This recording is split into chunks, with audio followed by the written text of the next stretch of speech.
Savol. Assalomu alaykum. Birinchi. Kufrning barliq turlarini tafsili tushuntirib, iymondagi 70 necha shoxga o'xshash tushuncha yozib bergan bo'lsangiz. Ikkinchi.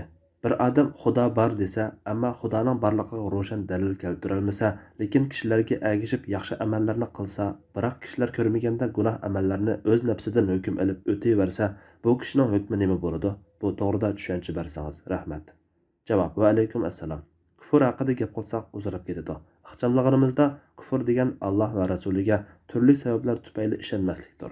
Allohga va payg'ambarga ishonmaslik, shariat halol deganni harom, harom deganni halol deb turvilish, shariatga bo'ysunishdan takabburlik qilib bosh tortish, munofiqlik, Alloh va rasulini haqoratlash, tavalla va tabarra bo'lmaslik, butqa cho'qinish qatorliq qalbda yoki tilda yoki ish harakatda ko'riladigan bu turli kufrlar dindan chiqarib o'tadigan kufrdir. Buning tafsilotini biror aloqador kitobni yaxshi o'qish orqali bilib olish kerak.